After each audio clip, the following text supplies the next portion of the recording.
Et il y avait un sommet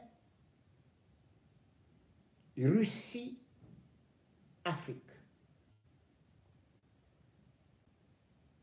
Paul Biya a été attendu. Il avait préféré dire « je m'en fous. Je vais recevoir Le Drian ». Il embrassait la France. Il s'en gargarisait. Mais aujourd'hui, Paul Biya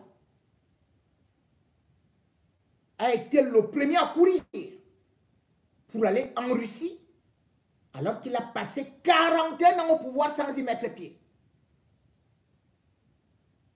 La réalité, c'est qu'il sent son pouvoir balancé. C'est qu'il sent que ce qui est arrivé aux autres peut aussi nous arriver. Lorsque l'épidémie de choléra commence quelque part, ça s'étend. C'est comme l'Ebola. C'est pour ça que non seulement il est parti en Russie, mais il y a quelques jours,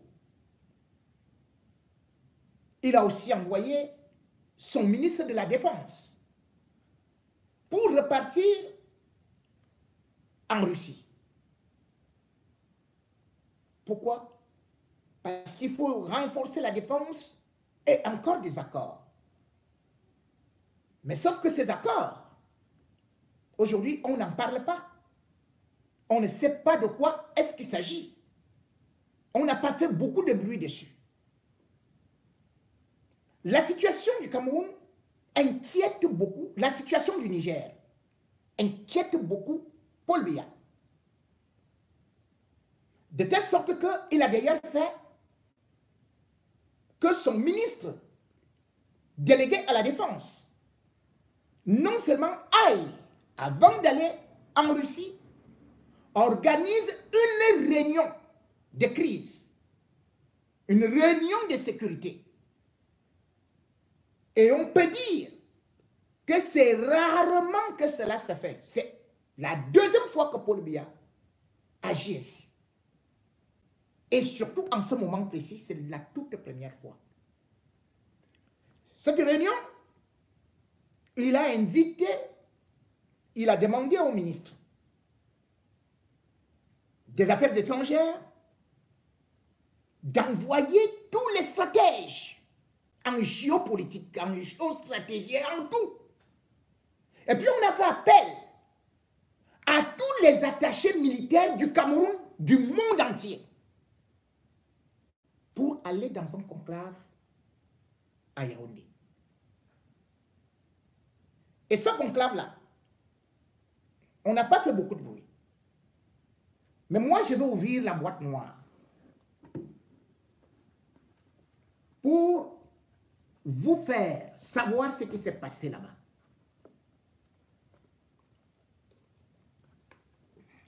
Parce que tous les attachés de défense, les conseillers militaires, tous ont été invités. Je vais vous donner d'abord le titre de la conférence. Bon, c'était,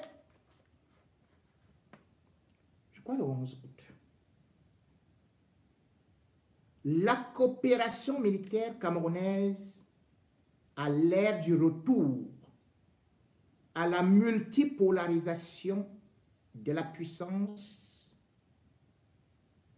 en relation internationale. Vous avez suivi le thème. Le ministre délégué à la Défense a fait un discours avec des traits vraiment serrés. J'ai relevé quelques points. Même étant ici, moi j'assiste dans vos réunions, là-bas, les réunions secrètes. Voilà ce qu'il a déclaré. Le Cameroun, qui est une Afrique en miniature,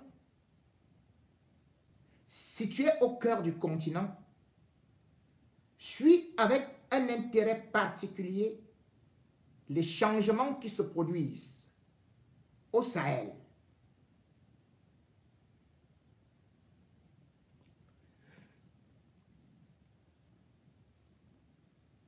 Et puis, je ne vais pas prendre tout son discours. Donc, il n'a pas parlé de l'Afrique centrale, mais il a dit au Sahel qu'il y a des changements qui se font là-bas. Qui se font là-bas.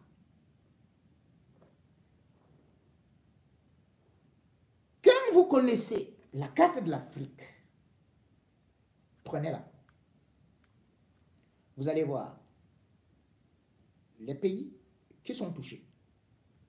Ils ne sont pas voisins du Cameroun. Vous voyez la Guinée, le Burkina Faso, le Mali, le Soudan, le Niger.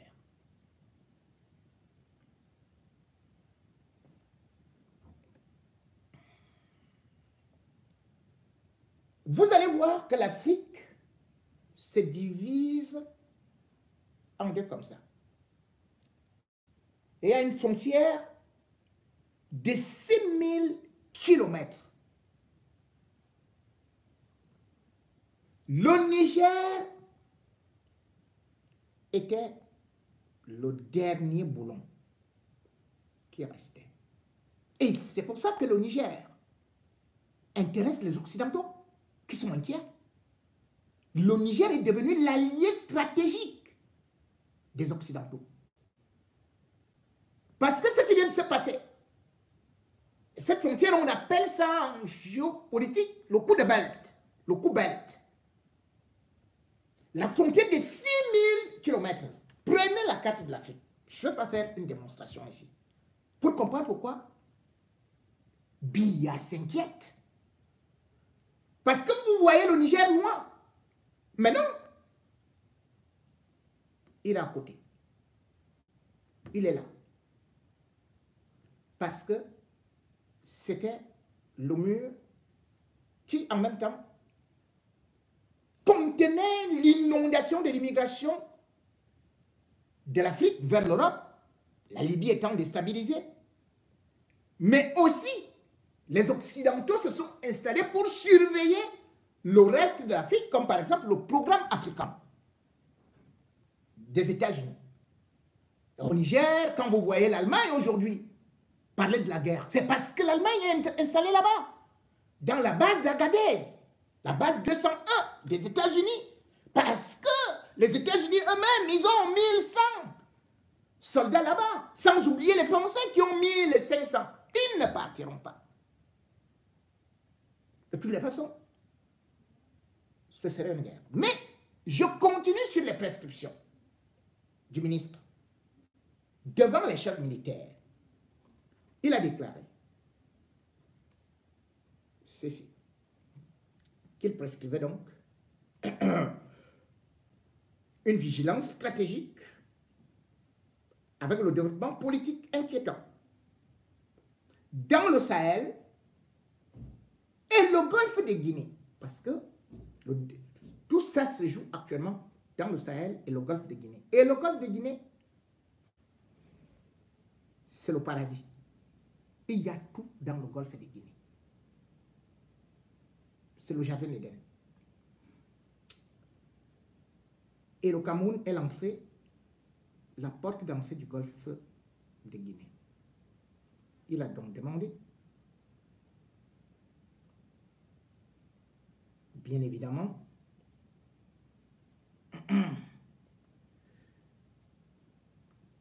qu'il faut, enfin, j'ai dit ce qu'il a dit, j'ai dit, mesdames et messieurs les attachés de défense, ces défis géopolitiques nous imposent une cohérence de pensée et d'action.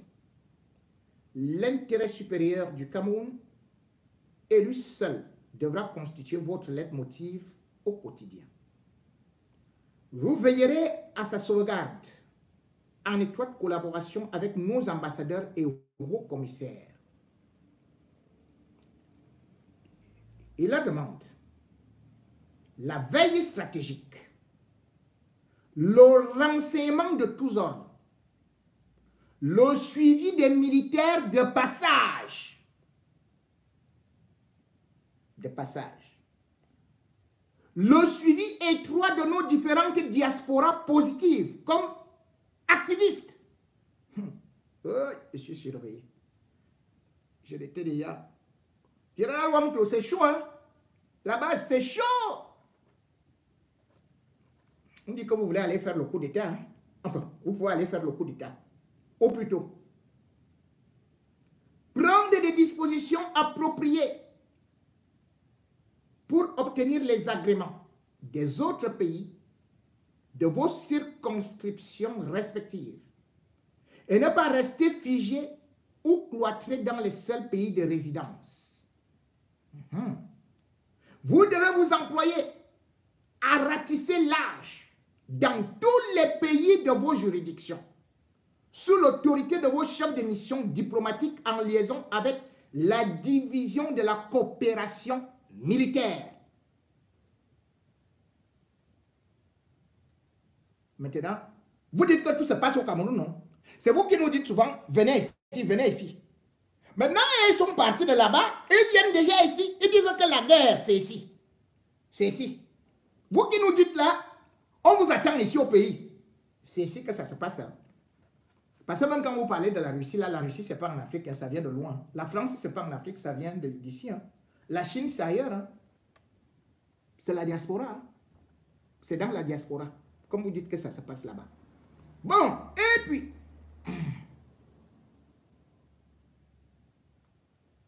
il dit qu'il faut bien évidemment la recherche de nouveaux partenariats dans tous les domaines pouvant intéresser la défense.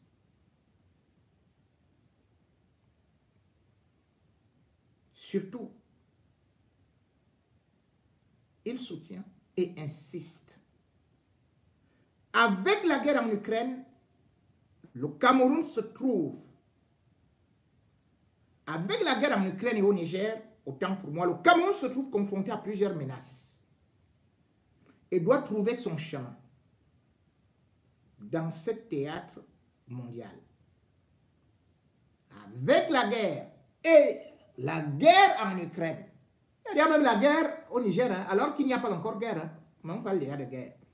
Le Cameroun se trouve confronté à plusieurs menaces et doit trouver son chemin dans ce théâtre mondial trouble et poursuivre résolument sa marche vers l'émergence en 2035, conformément à la vision du chef de l'État.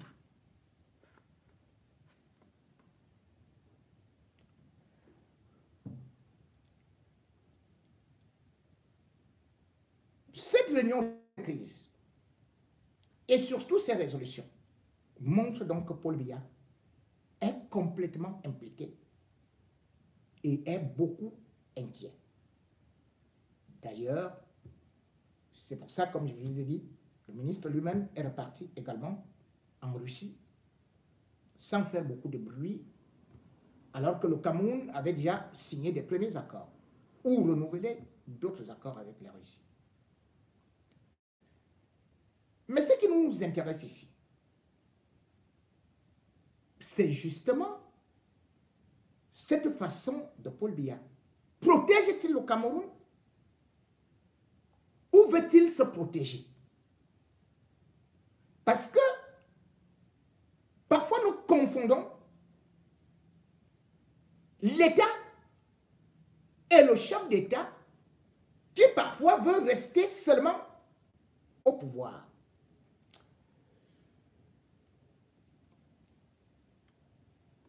Il y a des bulletins qui doivent être fournis tous les 3 mois, désormais. Mais ce que Biya craint et qui risque d'arriver au Cameroun, c'est quoi? C'est les divisions dans son armée. Il a créé une armée à lui, qui s'appelle le BIR. Les autres armées ont été presque abandonnées, ne sont pas bien traitées, ne sont pas ceci et cela. Mais bon, mais aujourd'hui, même dans le BIR, il y a les bruits de bottes. Et autre chose, toutes les guerres et tous les coups d'État qui sont en train de se passer viennent de la misère aussi des populations. Et par la suite, il y a toujours ce qu'on développe comme le tribalisme. On disait diviser pour mieux régner. Ils ont donc créé le tribalisme. Mais ce tribalisme est dangereux. Parce que ça se retourne contre ceux qui les ont créés. Le tribalisme est dans l'armée. Et le tribalisme, aujourd'hui, a aussi provoqué une guerre au niveau du Soudan. Gambia va maintenant solliciter Poutine. C'est pourquoi? Vous vous rendez compte? D'autres pays sont là-bas pour le partenariat économique et des opportunités. Certains sont partis mendier le blé. Mais lui, ce n'est que le partenariat militaire, les accords militaires. Il faut la guerre. Mais le problème est le suivant. Biya oublie une chose. Béchir l'a fait. Il a même appelé la Russie. Il a été renversé. Mais le pire, c'est que aujourd'hui, la guerre qui se passe au Soudan, alors qu'il y a la Russie là-bas, hein, il y a la Russie au Soudan. Il y a la Russie qui est installée là-bas au Soudan. Il y a Wagner au Soudan. Et c'est ça que je voulais vous dire, que quand vous entendez guerre là, que Wagner va faire ceci, Wagner va faire, allez voir ce qui se passe au Soudan. C'est-à-dire que deux généraux de Béchir, Omar Béchir, qui est actuellement en prison, deux de ces généraux qui s'entendaient, qui ont fait le coup d'État, eux-mêmes sont entrés en guerre depuis avril 2023.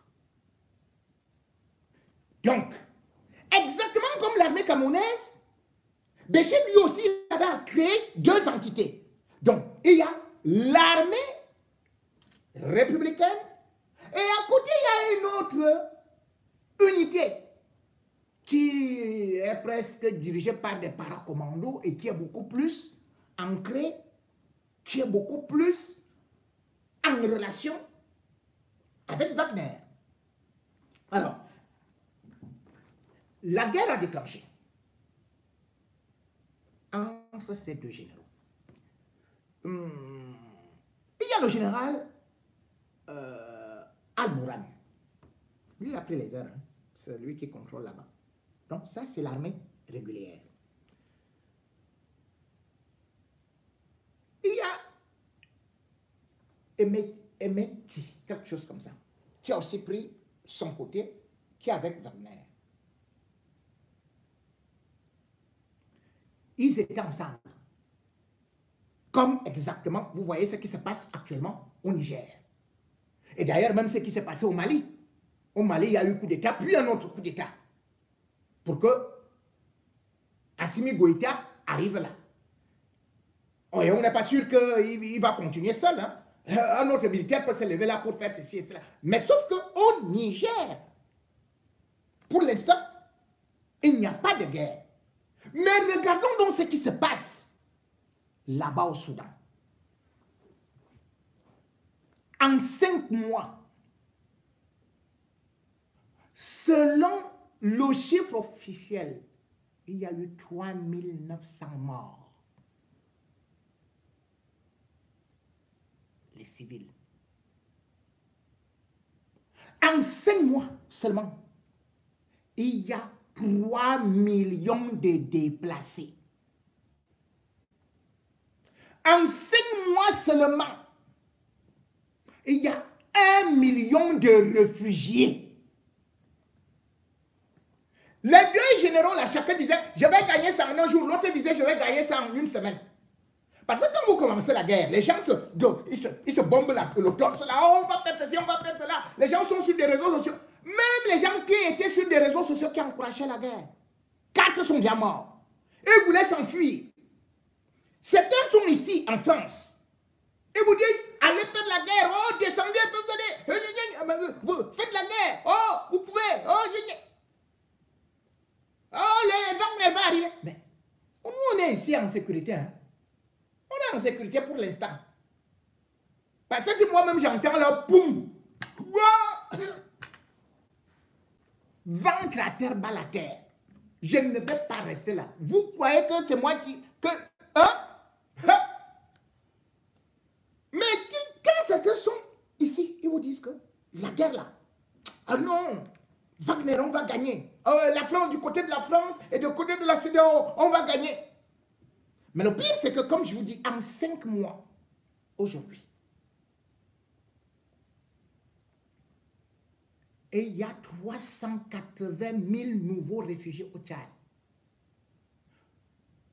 Or, il y avait 400 000 réfugiés au Tchad avant la guerre, parce qu'ils fuyaient Béchir. Mais aujourd'hui, c'est très grave. Parce que ceux qui sont au Tchad là, donc à peu près sont déjà 800 000 réfugiés soudanais sont au Tchad. Le Tchad, c'est le Cameroun. Ils vont donc traverser. Ils sont en train de traverser. Ils sont déjà installés là-bas, à l'extrême nord, au nord, ils s'éparpillent. Vous croyez qu'on n'aura pas de conséquences de ça là? Voilà pourquoi Biya, qui sait que le Tchad lui aussi risque d'être déstabilisé, parce que Mahamat Déby, lui-même c'est un coup d'État. Et pour l'instant, il se dit que bon, peut-être que je suis encore soutenu par la France, et en même temps vous voyez comment lui-même il danse déjà au tango. Tantôt il va avec ceux-là, les putschistes du Niger, et tantôt il est avec la France, tantôt il est avec les chefs d'État d'Afrique centrale, tantôt il va dans les choses de l'Afrique de... Parce que lui-même, il est en train de lire l'heure. Et bien de l'autre côté, quand il va, mais c'est pour signer quoi? Bon, vous allez me dire, c'est bien, bon, les chefs d'État d'Afrique centrale, c'est incroyable. Oui, la Russie est arrivée, par exemple, là, en République centrafricaine. Mais la République centrafricaine fait quoi? C'est aussi la même chose, non? Eh bien, Touadéra donne l'or, l'uranium, le diamant et le bois. Et Wagner est là.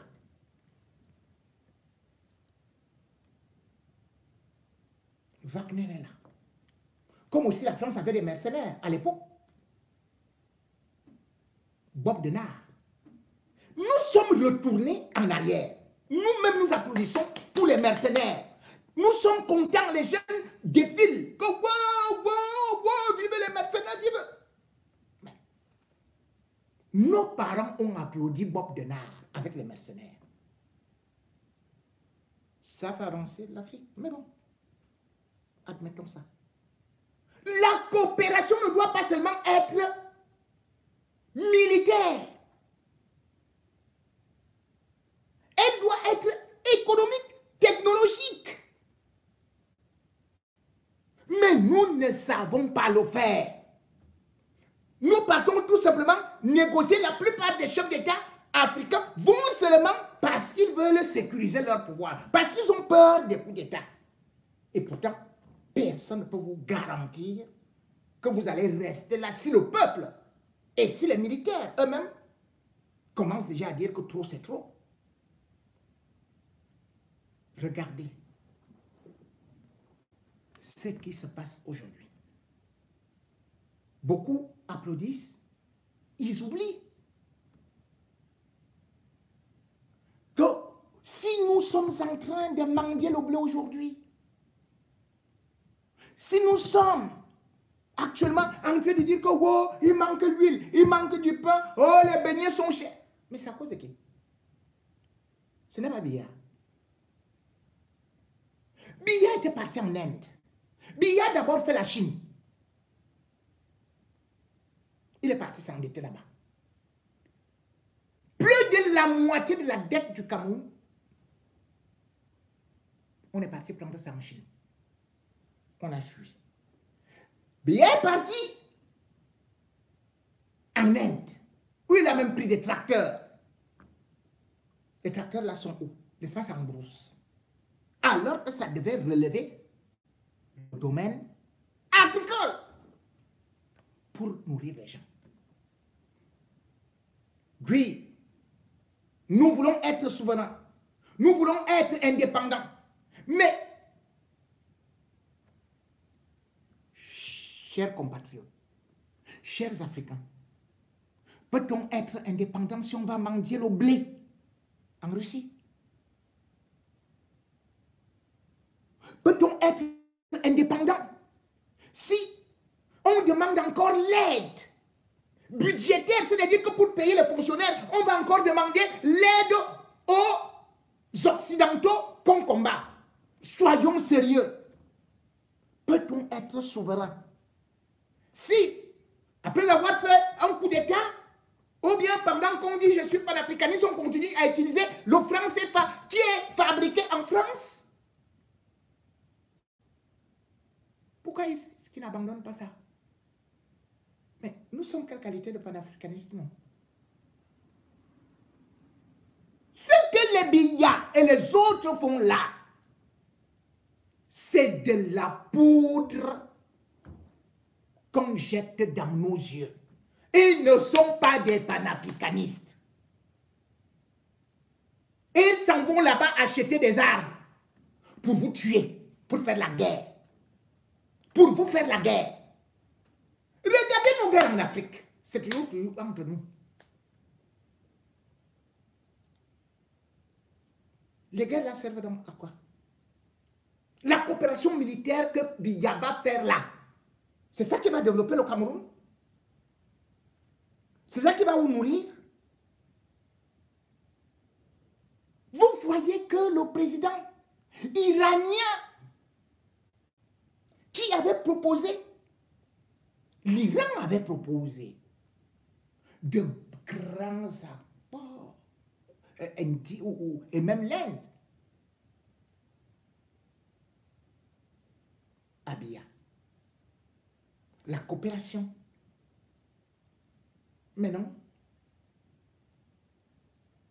il a tourné le dos. Regardez les pays comme l'Éthiopie. N'est-ce pas que nous-mêmes, on se moquait des Éthiopiens, hein? Qui sont mingri comme ça là, qui sont fins.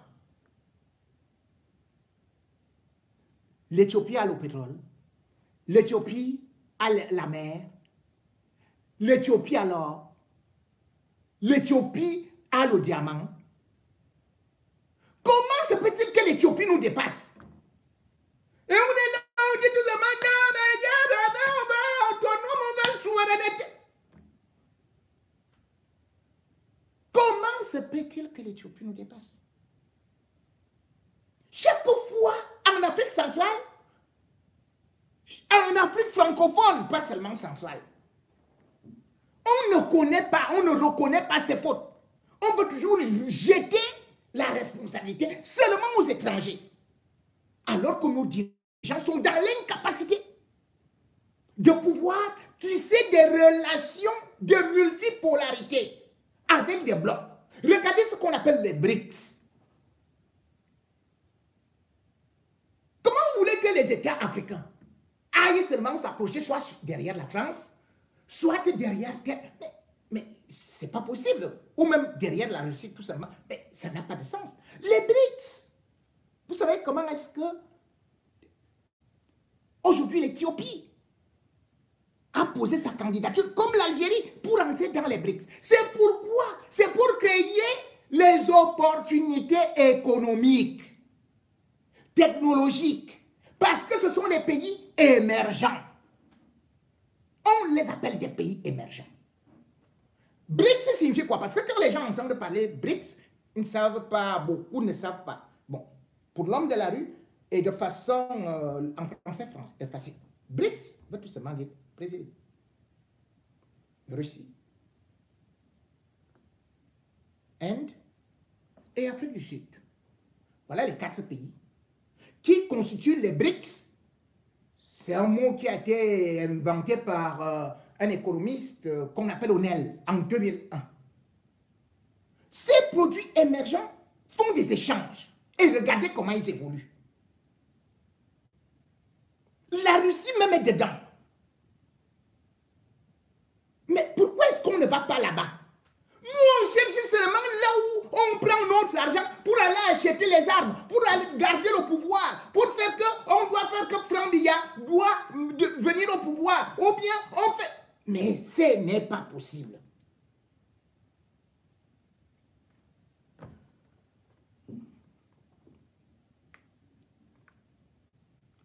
Vous allez voir que,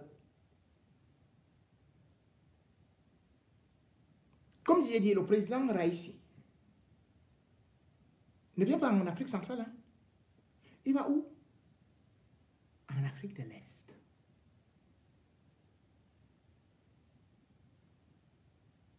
Il va rencontrer le président zimbabwéen. Ici, les accords. Et ça, c'est depuis juin.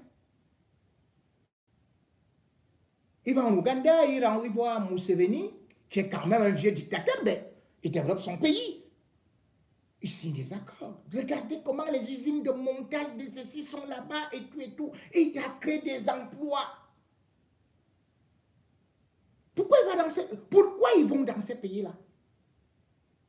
Nous, notre seul objectif, c'est changer la constitution. Les chefs d'État d'Afrique centrale, leur objectif, c'est changer la constitution. Voler les fonds et installer les fistons. Voilà ces hommes de Cro-Magnon que vous appelez, que certains panafricains appellent, que ce sont des vrais dirigeants, vraiment, et tout et tout. Qu'est-ce que Paul Biya va nous ramener de la Russie? Rien du tout. Vous avez dansé quand les Chinois sont venus, maintenant vous pleurez. Mais nous, on ne doit pas passer le temps seulement à voir des puissances qui arrivent là-bas. On était d'abord, certains sont venus, ils nous ont même appelé Rio dos Camaroès, la rivière des crevettes. Ça nous a donné quoi? Même les crevettes aujourd'hui, il n'y en a plus au Vouri. D'autres sont venus, ils nous ont dit que, wow, nous on vous appelle maintenant, après les Portugais, comment ils nous ont appelé Rio dos Camaroès, nous on vous appelle Cameroun. C'était les Allemands. Ça nous a donné quoi? Les Français sont venus, nous ont appelé Cameroun. Les Anglais nous ont appelé Cameroun. Ça a donné quoi? Les Chinois sont arrivés. Maintenant, les Russes, vous courez. Est-ce que ça vous donne le travail? C'est les colons. Paul Biya est un colon. Nos dirigeants sont des colons. Et c'est ces colons-là. C'est ces colons-là qu'il faut chasser. Il faut les chasser. J'ai toujours dit aux gens, la souveraineté sortira par des peuples. Les Camerounais non nationalistes ont lutté, ont perdu de leur sang, ont versé de leur sang contre la France. Mais en fin de compte, on a donné l'indépendance à ceux qui n'ont pas combattu. Paul Biya n'a jamais combattu. Mais en même temps, beaucoup aussi croient qu'aujourd'hui c'est une nouveauté de voir la Russie. Je ne suis pas contre la Russie, mais je m'interroge. Parce que la Russie n'arrive pas pour la première fois en Afrique. Rappelez-vous, on avait un grand dirigeant, un grand panafricaniste. On l'appelait Sékou Touré. Sékou Touré face au général de Gaulle. Il le regardait, le général de Gaulle géant, il le regardait dans les yeux. Il a été le premier à dire non. Il a dit non à la France. Il a organisé un référendum. C'était le 28 septembre 1958, où 95,4% des Guinéens ont dit non à la France, parce que la France proposait l'Afrique occidentale française. C'est-à-dire que non, vous quittez, on vous donne l'indépendance, mais vous entrez dans le bloc de l'Afrique occidentale française. Tous les autres l'avaient accepté. Lui, il avait refusé. La Guinée est devenue officiellement indépendante le 2 octobre 1958. Mais il faut savoir que Sékou Touré avait opté de se débarrasser de la France, mais avait commis l'erreur d'aller tout simplement aussi s'accrocher à l'URSS. Or, l'URSS aussi voulait installer une base militaire en Guinée. Mais Sékou Touré, comme c'était un nationaliste et un panafricaniste, il avait tenu tête. Il a dit non. Et puis, il y a eu des problèmes parce que la Russie, l'URSS, les soviétiques ont commencé à lui faire des problèmes, particulièrement aux étudiants. Ah, je vous demanderai encore, hein, voilà. Les étudiants qui étaient là-bas, guinéens qui étaient en Russie, ou bien en URSS, ils avaient souffert. Sékou Touré en 1961 a dit à l'ambassadeur de l'URSS, allez, tu dégages, tu rentres chez toi. C'est comme ça. Mais la Guinée ne s'est pas développée. Mais cette fois-ci, la Guinée a réussi quand même à comprendre ce qu'il fallait faire. Vous connaissez comment la Guinée marche maintenant avec la Russie? Ils ne sont pas là dans des accords militaires. Ils sont là dans des accords économiques. C'est-à-dire avec Rusal. C'est une société qui est en majorité russe. C'est-à-dire que celui qui détient ça, plus l'actionnaire majoritaire, est proche de Poutine. Mais il faut voir le développement qu'ils font en Guinée. Pour la bauxite, parce que la Guinée est deuxième producteur mondial de la bauxite.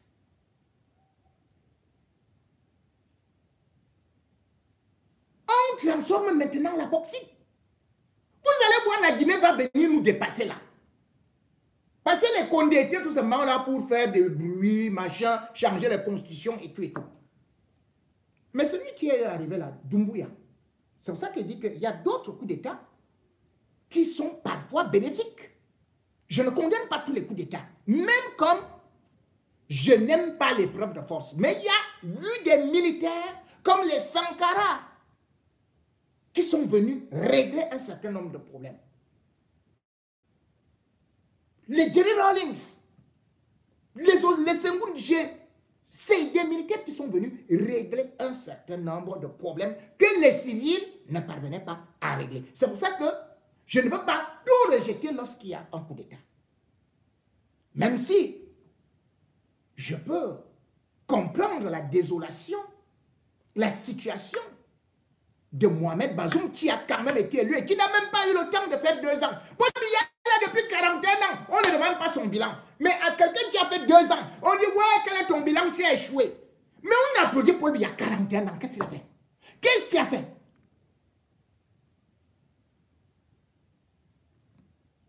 Lui, il fuit le coup d'État. Les Camerounais ne veulent pas le coup d'État. Mais ils applaudissent le coup d'État ailleurs. Mais vous comprenez ça? Votre président est là depuis 41 ans. Vous ne lui demandez pas le bilan. Mais à Ouattara, oh, il faut le coup d'État là-bas. Oh, au Niger, il faut le coup d'État. Oh, il faut le coup d'État. Chez vous, dès qu'on dit, il faut le coup d'État. Nous, on est vraiment un pays de paix. Nous, on ne veut pas les choses. Vous savez qu'il faut laisser le père là vraiment tranquille. Lui-même, quand il va, vous ne voyez pas qu'il est vieux, il faut le respecter. C'est que vraiment, comme on ne sait jamais ce qui peut arriver là, vraiment, il faut... Hein? Ce n'est pas vous qui étiez en train de dire qu'il faut le coup d'État. Voilà. Incroyable. C'est pour ça que quand vous regardez les autres travailler, vous dites, nous avons un problème au Cameroun. Un vrai problème. On n'a pas progressé. Pourtant, il n'y a pas eu de coup d'État. On a des richesses. Et on applaudit aujourd'hui qu'on doit aller mendier du riz chez Poutine, alors que le Cameroun est béni. Le vrai problème, c'est que le Cameroun n'a qu'une oligarchie de prédateurs, de voleurs au sommet de l'État. Notre problème, c'est le régime Biya. Ce régime qui nous a mis à terre complètement. De telle sorte qu'aujourd'hui, les institutions internationales nous ont dévalorisés parce que le Cameroun est surendetté. Pendant ce temps, alors qu'on est incapable de payer nos dettes, Paul Biya court en Russie pour aller s'armer.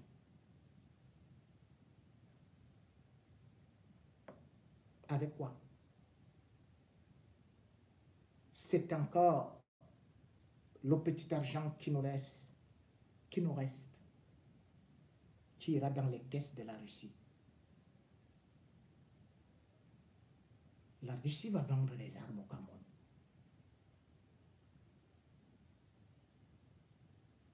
S'il faut Wagner au Cameroun, le Cameroun va payer Wagner. Et c'est là où on sera dans la vraie misère.